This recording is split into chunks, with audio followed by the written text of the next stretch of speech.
नमस्कार, मैं कीर्ति स्वागत करती हूँ आपका हमारे इस विशेष कार्यक्रम में। कहते हैं सीखने की कोई उम्र नहीं होती। आप जिस पल सीखना शुरू करते हैं वही आपकी पहली सीढ़ी होती है। हमारे देश में शिक्षा प्राप्त करना सभी का मौलिक अधिकार है, लेकिन शिक्षा और साक्षरता कैसे एक दूसरे के पूरक हैं? आखिर क्यों साक्षरता दिवस मनाने की ज़रूरत पड़ी और इसका उद्देश्य क्या है? आज हम इन्हीं सब विषयों पर इस विशेष कार्यक्रम में चर्चा करेंगे और इस चर्चा के लिए हमने अपने स्टूडियो में आमंत्रित किया है वरिष्ठ पत्रकार शंभुनाथ चौधरी जी को। सर, आपका बहुत बहुत स्वागत है। बहुत बहुत धन्यवाद। साथ ही डॉक्टर श्यामा प्रसाद मुखर्जी विश्वविद्यालय के हिंदी विभाग के पूर्व विभागाध्यक्ष अनिल कुमार ठाकुर जी को, आपका भी बहुत बहुत स्वागत है। धन्यवाद। शंभू जी, आखिर साक्षरता क्या है? क्या इसका पैमाना है और इसका उद्देश्य क्या है? देखिए, साक्षरता शाब्दिक अर्थ में जाएं तो अक्षरों से लैस होना साक्षरता है जी। लेकिन हम व्यापक अर्थ में बात करें तो साक्षरता असल में एक हथियार है। और मैं सफदर हाशमी को सबसे पहले कोट करना चाहूँगा, जिन्होंने बहुत ही सरल शब्दों में ये बात कही है जी। वो ये और आह्वान करते हैं वो कि पढ़ना लिखना सीखो वो मेहनत करने वालों, पढ़ना लिखना सीखो वो भूख से मरने वालों, क ख ग घ को पहचानो, अलिफ को पढ़ना सीखो, अ आ इ ई को हथियार बनाकर लड़ना सीखो। जी। तो साक्षरता शिक्षा की पहली सीढ़ी है, पहला सोपान है। और ये जरूरी है कि हम जिस हाल में हैं, दुनिया जिस हाल में है, दुनिया को खूबसूरत बनाने का, दुनिया को बेहतरीन बनाने का, निजी तरक्की का, समाज को की एक बेहतर समाज की रचना के लिए ये जरूरी है कि इसकी तमाम इकाइयाँ, जितने लोग हैं, जो आबादी है, वो साक्षर हो, शिक्षित हो, अक्षरों के ज्ञान से लैस हो। और ये लगातार सतत चलने वाली प्रक्रिया है। साक्षरता ऐसा नहीं है कि आपने अक्षर का ज्ञान हासिल कर लिया तो ये मिशन जो है वही खत्म हो गया। जैसा कि हम सभी को ज्ञात है कि यूनेस्को ने 1966 में, बल्कि 1965 में ये तय हुआ था कि हम 8 सितंबर को, हर साल 8 सितंबर को अंतर्राष्ट्रीय साक्षरता दिवस मनाएंगे। ईरान के तेहरान में पूरी दुनिया के शिक्षा मंत्रियों का सम्मेलन था। उसमें पहली बार इस बात की ज़रूरत महसूस की गई कि दुनिया की जो आबादी है, तमाम आबादी है, उसको साक्षर किया जाए। एक मिशन तय किया गया। आज 59 साल हो रहे हैं जी। और ये सिलसिला लगातार जारी है। हर साल के लिए एक थीम तय होता है, हम उसके पैमाने तय करते हैं, हम नए उद्देश्य, नए लक्ष्य तय करते हैं। जैसे इस साल का उद्देश्य है कि हम परिवर्तनशील दुनिया में साक्षरता को बढ़ावा देना, एक ऐसी दुनिया की रचना करना जो टिकाऊ हो, सस्टेनेबल हो, खूबसूरत दुनिया बने। इससे पहले पिछले साल का लक्ष्य, उससे पिछले साल का लक्ष्य मुझे याद जहाँ तक आ रहा है डिजिटल साक्षरता का एक लक्ष्य था। तो ये सतत चलने वाली प्रक्रिया है, समाज को बेहतर बनाने की प्रक्रिया है, देश को सशक्त बनाने की प्रक्रिया है। और साक्षर हुए बगैर जो है, शिक्षित हुए बगैर हम किसी बेहतर समाज की परिकल्पना तो कतई नहीं कर सकते। अनिल जी, आप झारखंड में शिक्षा या साक्षरता के स्तर को कहाँ देखते हैं? वर्तमान में देखा जाए तो झारखंड में साक्षरता की स्थिति पहले से बेहतर हुई है जी। अब लोग ग्रामीण क्षेत्रों में भी ये महसूस करने लगे हैं कि हमें साक्षर होना पड़ेगा। जी।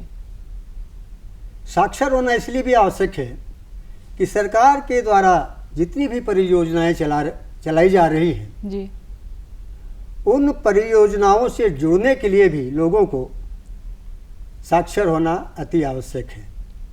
अभी डिजिटल युग का दौर चल रहा है और हर क्षेत्र में हमें इलेक्ट्रॉनिक माध्यम का सहारा लेना पड़ता है।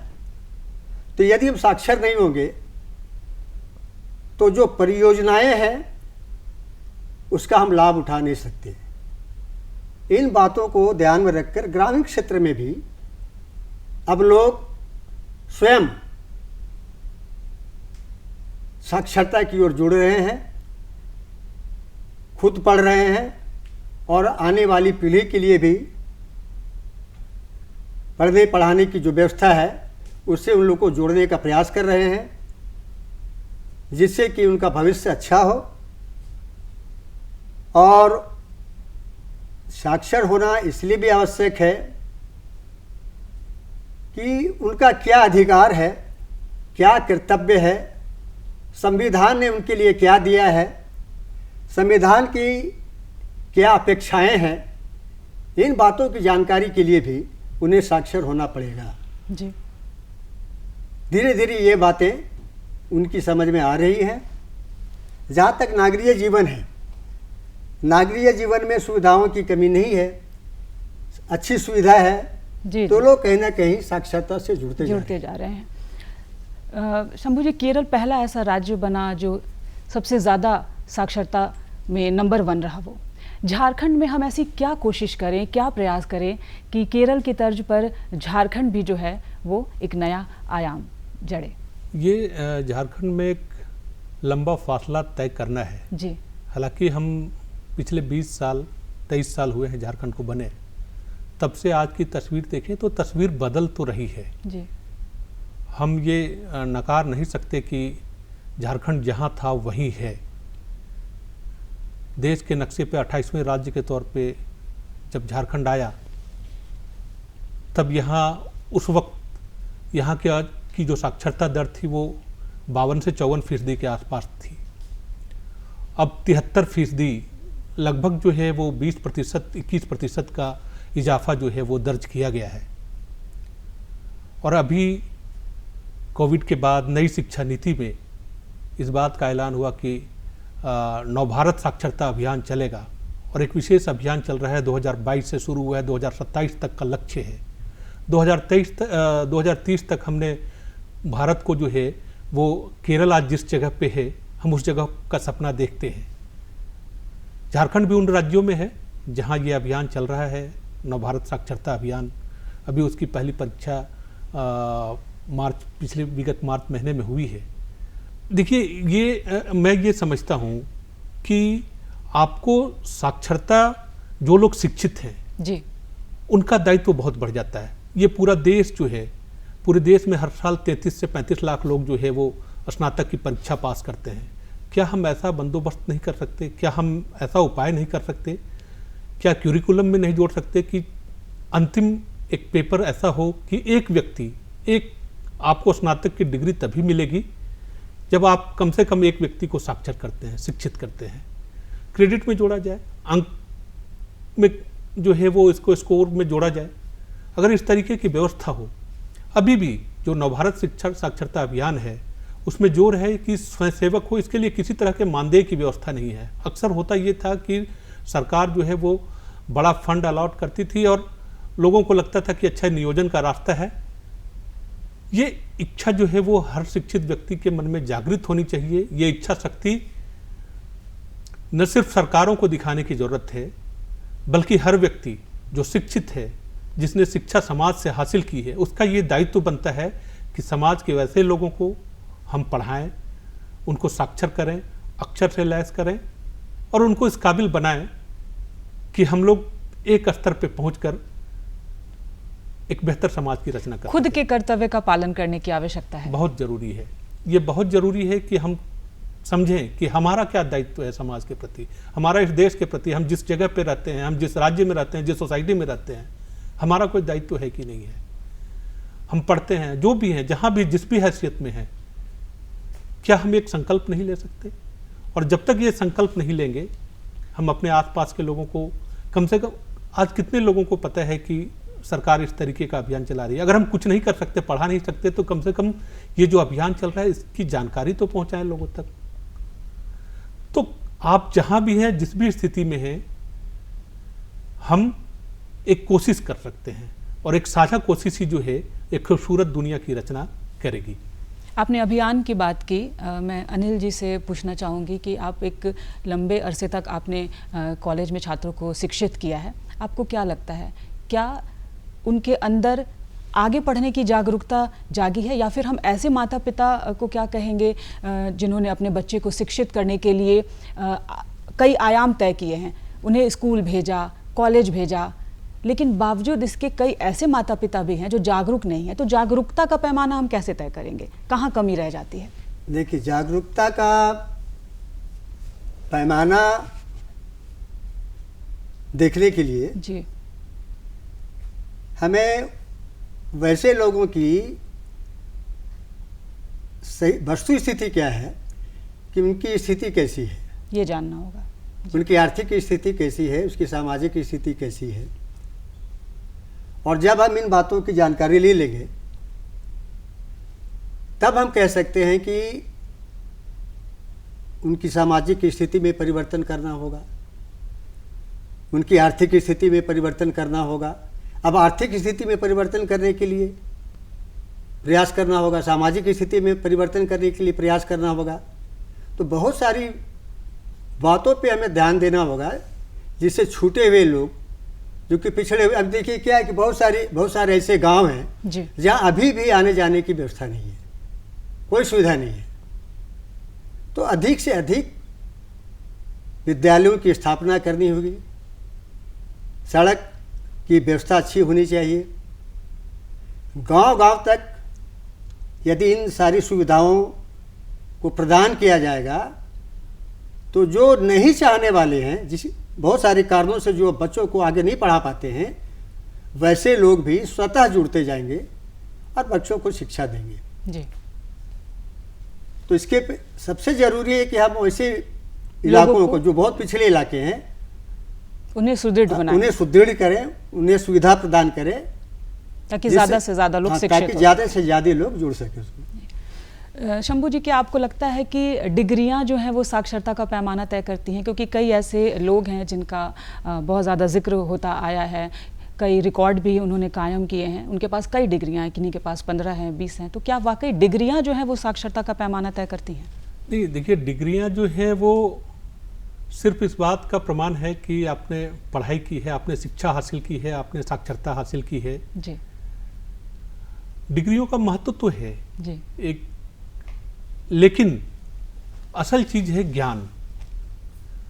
तो हम जो लक्ष्य तय कर रहे हैं, हमारा जो मकसद है वो ये कि हमने केवल किताबी शिक्षा दी है या व्यवहारिक शिक्षा दी है। जैसा कि मैंने कहा कि हम सभी लोगों का, इससे पहले की चर्चा में मैंने ये बात कही कि क्या हम ऐसा नहीं कर सकते, कि ऐसा भाव नहीं जगा सकते कि जितने छात्र हैं जिनको स्नातक की डिग्री हासिल करनी है उनमें एक दायित्व बोध पैदा हो। जी तो डिग्रियां क्या है? डिग्रियां जो हैं उनका उद्देश्य क्या है? उनका अल्टीमेट उद्देश्य है कि हमें एक बेहतर नागरिक बनाए, हमें अपने कर्तव्यों के प्रति जागरूक करे।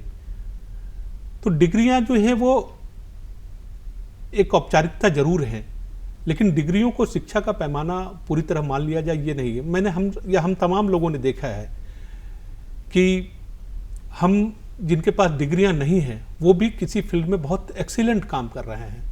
जिन्होंने कहीं एनएसडी से ट्रेनिंग नहीं ली वो भी बहुत अच्छा किरदार जो है वो निभा रहे हैं।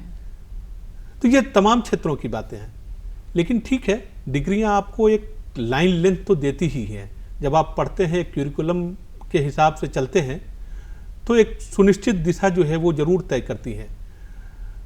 तो मुझे लगता है कि डिग्रियां और शिक्षा जो है या साक्षरता एक दूसरे की पूरक हैं, बजाय इसके कि हम इसको ये मान लें कि डिग्रियां जो हैं वो उनकी ज़रूरत नहीं है, और बजाय ये मान लें कि हाँ शिक्षित हो जाना ही काफ़ी है। दोनों एक दूसरे की पूरक हैं। अच्छा, आप स्वयं पत्रकार हैं और आज के परिवेश में हम डिजिटलाइजेशन की बात कर रहे हैं। पत्रकारिता का स्तर भी काफ़ी बदला है, उसका स्वरूप काफ़ी बदला है। आपको क्या लगता है साक्षरता जो है वो पत्रकारिता में कितनी भूमिका निभाती है? देखिए, अभी एक सब बहुत जोर चल रहा है, एक टर्म जिसकी बात कर रही है, जिसकी ज़रूरत महसूस की जा रही है, मीडिया लिटरेसी। जी तो मीडिया लिटरेसी किसके लिए? क्या उसके लिए जो मीडिया कर्मी हैं उनके लिए, या उनके लिए जो मीडिया के उपयोग करते हैं, जो यूजर्स हैं, क्या उनके लिए जो आम आदमी है? जी तो मीडिया लिटरेसी इस पूरी दुनिया के लिए एक अहम जरूरत है। आप खबरें कंज्यूम करते हैं, आप तक सूचनाएं पहुंचती हैं, ये सूचना का दौर है, तमाम सूचनाएं पहुंच रही हैं। तो ये लिटरेसी जरूरी है, ये साक्षरता जरूरी है कि आप समझ पाएं ये सूचनाओं की इस बाढ़ में आप में ये विवेक पैदा हो, आप में ये सलाहियत पैदा हो कि आप पहचान सकें कि कौन सी सूचना आप तक सही शक्ल में पहुंच रही है। सूचना विस्फोट के इस दौर में फेक न्यूज़ का या गलत सूचनाओं का, उसका भी अंबार है। सोशल मीडिया जहां अब कोई संपादक नहीं है, जहां हर व्यक्ति अपना संपादक है, तो वहां जिस तरीके की सूचनाएं चल रही हैं और हम जो ग्रहण कर रहे हैं, हम मीडिया, वो भी मीडिया है, डिजिटल मीडिया है। तो डिजिटल मीडिया में संपादक नाम की जो संस्था है वो खत्म हो गई है कि आपकी मर्जी में आया, आपने कहीं से कोई सूचना उठाई और डाल दी, दूसरा व्यक्ति उसको किस तरीके से ग्रहण करता है। तो इसके लिए जरूरी है कि वो मीडिया लिटरेसी जो है उसको पता होना चाहिए, उसको माध्यमों की समझ होनी चाहिए हर व्यक्ति के लिए, चाहे हम मीडिया कर्मी हों या मीडिया के कंज्यूमर्स हों, उपयोगकर्ता हों। तो ये जरूरी है कि सूचनाएं जो है वो सब तक समान रूप से पहुंचे और लोग साक्षर हों, शिक्षित हों, मीडिया लिटरेसी उन तक। तो कहीं ना कहीं साक्षरता की इसमें एक महत्वपूर्ण भूमिका है, ताकि आप समझ सके कि वाकई में अगर आप मीडिया में हैं तो आपको किस तरह की भूमिका निभानी है। बिल्कुल। अनिल जी, कई स्टूडेंट ऐसे हैं जो अंग्रेजी भाषा में निपुण हैं, कई हिंदी भाषा में निपुण हैं, तो भाषा जो है वो साक्षरता का पैमाना कैसे तय करती है? झारखंड की बात हम ले जी, चाहे वो जनजातीय भाषाओं की जानकारी हो या फिर हिंदी की जानकारी हो, अंग्रेजी भाषा की जानकारी हो, अपनी भाषा के माध्यम से वो आज के दौर की जिन चीज़ों की आवश्यकताएं पड़ती हैं आज के दौर में जी, अपनी भाषा के माध्यम से वो जान ले, पढ़ ले, लिख ले, जोड़ ले, घटा ले। ये तो साक्षरता का पैमाना होना चाहिए। अब साक्षरता के बाद जो अगला जब दौर होगा तो धीरे धीरे वो विकसित होगा, तो निश्चित रूप से दूसरी भाषाओं की जानकारी करेंगे वो लोग जी, और फिर उसके माध्यम से अपना विकास करेंगे। निपुणता को आप इसमें कैसे देखते हैं? जो अंग्रेजी भाषा का प्रयोग करता है उसे हिंदी भाषा उतनी अच्छी नहीं आती, क्या ये उचित है? नहीं, देखिए, भाषा जहाँ तक प्रारंभिक ज्ञान की बात है, ये पूरी दुनिया जानती है कि बेहतर शिक्षा जो है वो मातृभाषा में सबसे पहले हो सकती है। भाषाएं जो है वो सेतु हैं जी, ज्ञान का सेतु है। हम अक्षर पहुंचा रहे हैं, अक्षरों का ज्ञान पहुंचा रहे हैं, शिक्षा पहुंचा रहे हैं लोगों तक। तो आप जितनी भाषाएं जानेंगे, जितनी भाषाओं का ज्ञान होगा, आप उतने व्यापक विश्व से जुड़ सकेंगे। क्यों अनुवाद कर्म को इतना श्रेष्ठ कर्म माना जाता है? जी, रूस में क्या रचा जा रहा है, बल्गारिया में क्या रचा जा रहा है, अमेरिका के साहित्यकार क्या रच रहे हैं, कहाँ कौन सी तकनीक बताई जा रही है। तो परस्पर भाषाएं जो हैं वो एक दूसरे को जोड़ती हैं। भाषाओं का महत्व कभी कम नहीं होगा। और जैसा कि सर ने कहा कि जो झारखंड की भाषाएं हैं या जहाँ जिस जगह पे रहते हैं, मातृभाषा का उसका महत्व कम नहीं हो जाता। हम उस पर भी जोर दें और सबसे अच्छी पढ़ाई जो है, सबसे अच्छा ज्ञान जो है वो आपकी मातृभाषा में हो सकता है। हिंदी के सामने ये चुनौती है या हमारी भाषाओं के सामने ये चुनौती है कि जो तकनीकी शब्दावलियाँ हैं, आज का जो विज्ञान है, हम जिस दौर में रह रहे हैं, उसको अपनी भाषा के अनुरूप किस तरीके से गढ़ें। अंग्रेजी निश्चित तौर पर आज एक वैश्विक भाषा है और अंग्रेजी जब हम जानते हैं, क्योंकि वहाँ सबसे ज़्यादा अनुवाद हुआ है, अंग्रेज वो इस मुल्क से आई हुई भाषा है जिसने पूरी दुनिया पे राज किया है, तो जाहिर है कि इसका प्रभाव जो है वो पूरी दुनिया पे ज़्यादा है और इसको बगैर किसी आग्रह पूर्वाग्रह के स्वीकार करना चाहिए। किसी भाषा से परहेज करने की जरूरत नहीं है। लेकिन मैं इस बात पे जरूर कहूँगा कि आपकी जो मातृभाषा है, जिस भाषा को आप सबसे बेहतर समझ सकते हैं, जिसमें आपकी अभिव्यक्ति सबसे बेहतर हो सकती है, उस भाषा में शिक्षा पे आप जोर दें। ये बहुत जरूरी बात है मेरे हिसाब से। अच्छा, बचपन से हमें ये कहा जाता है कि शिक्षित होना आगे बढ़ने के लिए सबसे ज़्यादा ज़रूरी है। माता पिता बचपन से ये सिखाते हैं कि आपको शिक्षित होना है, आपको आगे बढ़ना है, लेकिन कभी साक्षरता नहीं सुना हमने कि आपको साक्षर होना है, क्योंकि अगर आप साक्षर नहीं होंगे तो आप अपना विकास नहीं कर पाएंगे। तो ये शिक्षा और साक्षरता, इसका क्या पैमाना है? नहीं, मैं वहीं से जहाँ से मैंने बात शुरुआत की थी, उन्होंने वो सफदर हाशमी कहते हैं कि आ ई को हथियार बनाकर बढ़ना सीखो। तो साक्षरता जो है वो शिक्षा का पहला सोपान है जी। हम ठीक है ये बात कहते हैं क्योंकि पहला चैलेंज तो ये है कि हम पहली सीढ़ी की बात करते हैं। दुनिया भी जिस पायदान पे खड़ी है तो हम पहले पायदान पे पहले ले आए, ये पहला लक्ष्य है जी। तो हम अपने अधिकारों के प्रति जागरूक हों, हम लोग कहते हैं कि शिक्षित हो जाओ। शिक्षित हो जाओ इसका मतलब है कि पहले तो साक्षर हो गए तब फिर शिक्षित हो गए। तो साक्षरता, शिक्षा जो है उसके साक्षरता का ही एक आयाम है जी। और साक्षरता का ही विस्तार है शिक्षा। इसलिए हम शिक्षा की बात ज़्यादा करते हैं, साक्षरता की बात कम करते हैं, लेकिन इससे महत्व कहीं कम नहीं हो जाता है। अक्षरों से जब हम लैस होते हैं, कहते हैं कि अक्षर ही जो है वो सबसे बड़ी ताकत है, तो अक्षरों से लैस होंगे तो शिक्षा आगे बढ़ेगी और ज्ञान के दायरे का जो है वो विस्तार होगा लगातार। अनिल जी, आपने एक लंबे अरसे तक छात्रों को पढ़ाया है। अगर हम जागरूकता की बात करें तो छात्रों में या फिर उनके अभिभावकों में उन्हें आप कैसे जागरूक करते हैं? छात्रों को तो छात्रों से हम लोग अनुरोध करते हैं जी। उन्हें बताते हैं कि भाई तुम लोग तो शिक्षा प्राप्त कर चुके हो, अब है कि तुम्हारी जिम्मेवारी बढ़ जाती है। तुम लोग सुदूर पिछड़े इलाके से शहर में आकर शिक्षा ग्रहण कर लेते हो, लेकिन और जो बचे हुए लोग हैं उनका क्या होगा, उनका विकास कैसे होगा? देखिए, साक्षरता के पीछे बहुत बड़ा मेरे ख्याल से दर्शन है। ये दर्शन है, बहुत सारे कारणों से व्यक्ति, समाज चाह कर भी नहीं पढ़ पाता है, वो पिछड़ा रह जाता है। लेकिन आज के समय में यदि वो साक्षर नहीं होगा तो विकास के मार्ग में आगे बढ़ेगा कैसे वो? चाहे बैंक का मामला हो, चाहे ये पंचायत का मामला हो, चाहे ब्लॉक का मामला हो, चाहे आगे जो भी हो, सरकारी प्रतिष्ठान हो, हर जगह उन्हें साक्षरता की आवश्यकता पड़ेगी।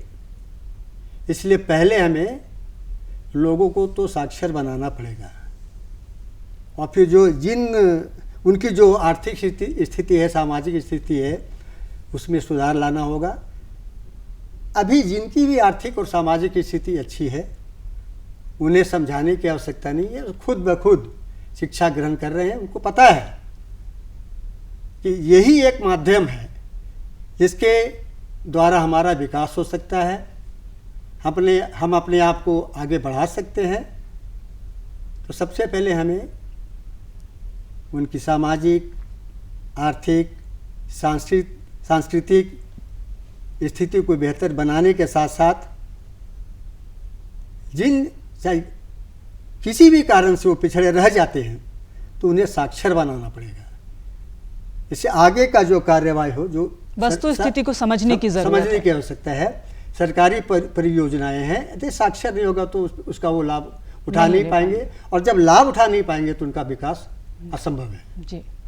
सब पढ़ें सब बढ़ें, ये जो नारा दिया गया है, इसे आप झारखंड में कहाँ देखते हैं? देखिए, जैसा मैंने पहले कहा कि झारखंड में एक बड़ी चुनौती है अभी, और ख़ासतौर पे जो सुदूर इलाके हैं, यहाँ पे आदिवासी बहुल जो इलाके हैं, जंगल पहाड़ों से घिरा हुआ जो इलाका है, वहाँ शिक्षा की रोशनी कैसे पहुँचे, ये एक बड़ी चुनौती है। और सबको पढ़ाने का जो सपना है और सबको बढ़ाने का जो सपना है, इसमें पूरे समाज को साझा तौर पर योगदान करने की ज़रूरत है। जी। सरकार की कोशिशें अपनी जगह है, सरकार की योजनाएं अपनी जगह हैं। एक संस्था के तौर पर, एक व्यक्ति के तौर पर, समाज की एक इकाई के तौर पर हम सभी लोगों का कर्तव्य है कि हम ये जो लक्ष्य है, क्योंकि ये बात, इसमें कतई संदेह की ज़रूरत नहीं है या कतई संदेह की गुंजाइश नहीं है कि एक शिक्षित समाज ही होगा, वही आगे बढ़ सकता है। और इसमें हर किसी को ये ऐसा यज्ञ है जिसमें हर किसी को अपनी आहुति देनी है, हर किसी का योगदान जो है वो सुनिश्चित होना चाहिए। ऐसा हो पाता है, ऐसा हम कर पाते हैं, तो जाहिर है कि ये लक्ष्य जो है वो बहुत आसानी से पूरा होगा और एक ऐसा पावन लक्ष्य है जिसके लिए हम सभी को प्रयास करना चाहिए। हमारा जो साक्षरता मिशन है कि सब पढ़े सब बढ़े, उसमें महिलाओं की कितनी भूमिका है? महिला को साक्षरता करने पर कितना जोर दिया गया? हाँ, ये महिलाओं की चर्चा किए बगैर आप साक्षरता की बात नहीं कर सकते हैं। घर पहली पाठशाला है जी। महिलाएं जो हैं वो जननी है परिवार की। हमारा जो समाज है उसमें भले ही ये पुरुष प्रधान समाज कहा जाता है आज भी, लेकिन महिलाएं पहला दूध और पहला ज्ञान जो है वो माँ से ही मिलता है। और हम अगर औरतों को पढ़ाए बगैर, और ये लक्ष्य जो है ये कहीं ज़्यादा दुष्कर है, क्योंकि हमने उनकी भूमिकाएं जो है रसोई तक महदूद कर दी हैं। हमने उनका एक कार्यक्षेत्र का जो दायरा जो है वो तय कर दिया है। हालांकि हालात में बदलाव आ रहे हैं, स्थितियां बदल रही हैं, अब महिलाएं दहलीज से बाहर आ रही हैं, लेकिन अब भी जो जैसे झारखंड की ही बात करें तो अगर 73% पूरी आबादी साक्षर है, जिसमें 84% के आसपास पुरुष हैं, तो महिलाओं की संख्या जो मुझे लगता है कि 60-62 के आसपास, इससे ज़्यादा नहीं होगी। मैं एग्जैक्ट आंकड़ा नहीं कोट कर पा रहा हूँ, लेकिन मुझे लगता है कि तो अगर आप महिलाओं को शिक्षित नहीं करते हैं, जहाँ से हमें पहला ज्ञान मिलता है, तब तक एक बेहतर समाज की रचना नहीं कर सकते, एक सशक्त समाज की रचना जो है वो नहीं कर सकते। और ख़ासतौर पे झारखंड जैसे राज्य में, जहाँ महिलाएं जो हैं वो वर्किंग रही हैं हमेशा से, पीठ पर बेतरा बांधकर, बच्चों को बांधकर, और अर्थव्यवस्था में जो योगदान करती हैं महिलाएं, अगर वो शिक्षित हों, कल्पना कीजिए कि अगर वो शिक्षित हों, वो साक्षर हों, तो ये हमारा समाज, हमारा झारखंड जो है वो और कितना सुंदर होगा, कितना बेहतरीन होगा। मैं आपकी बातों का समर्थन करते हुए ये कहना चाहूँगा, महिला शिक्षित होगी, परिवार शिक्षित होगा जी। परिवार शिक्षित होगा, समाज शिक्षित होगा, समाज शिक्षित होगा, देश शिक्षित होगा। इसलिए महिलाओं की शिक्षा पर बहुत ही ध्यान देने की आवश्यकता है। और मुझे तो बहुत खुशी है कि हमारे यहाँ विश्वविद्यालय में प्रायः जितने विभाग हमारे यहाँ, वहाँ लड़कों से अधिक लड़कियाँ पढ़ रही हैं जी, और भी ग्रामीण लड़कियाँ। तो ये विकास का द्योतक है। और कहीं ना कहीं अब गांव की महिलाओं में भी वो चेतना जगी है कि हमें पढ़ना है और आगे बढ़ना है। शिक्षा की अलख कहीं ना कहीं अब जगी है। मैं चाहूँगी कम शब्दों में आप ये कहें कि अगर सरकार तो कई योजनाएं चला रही हैं, लेकिन अगर कुछ अन्य योजनाओं को शामिल करना हो शिक्षा को बढ़ावा देने के लिए, तो वो क्या हो सकती हैं? देखिए, सरकार की बात करें तो 86वां जो संशोधन हुआ संविधान में 2002 में, शिक्षा जो है वो पहले संवैधानिक अधिकार था, अब मौलिक अधिकार हो गया। 1995 में मिड डे मील जो है वो योजना लागू हुई और ये अनिवार्य हुई। तो सरकार की ओर से कोशिशें जारी हैं, और जिन उद्देश्यों के साथ जो लक्ष्य तय किए गए हैं, उन लक्ष्यों को पूरा करने की दिशा में हम सभी का योगदान जो है वो जरूरी है। और मुझे लगता है कि हम सारे लोग, एक पूरा परिवार जो है, महिलाएं शिक्षित हों, परिवार की हर एक इकाई, समाज की हर एक इकाई तक शिक्षा की रोशनी समान रूप से पहुंचे, ये जरूरी है। और हम सबको मिलकर साझा कोशिश करने की जरूरत है। देखिए, राइट टू एजुकेशन का प्रयास सरकार को और हम लोगों को, हम लोगों को भी ईमानदारी से निभाना चाहिए। जी, आप दोनों का बहुत बहुत धन्यवाद कि आप हमारे स्टूडियो में आए और आपने साक्षरता दिवस पर इतनी महत्वपूर्ण जानकारी हमारे दर्शकों को दी। तो जाहिर सी बात है कि साक्षरता सभी का मौलिक अधिकार है, और आप अपने मौलिक अधिकार को समझेंगे तभी आप सिर्फ अपना विकास नहीं कर पाएंगे, समाज का विकास नहीं कर पाएंगे, बल्कि पूरे देश का विकास कर पाएंगे। इसलिए अगर आप भी चाहते हैं कि हमारा देश जो है वो विकसित हो, विकासशील न बना रहे, विकसित हो जाए पूर्ण रूप से, तो आप भी शिक्षित हों और अपने मौलिक अधिकार को समझें। तो इस कार्यक्रम में इतना ही। हमें दीजिए इजाज़त। नमस्कार।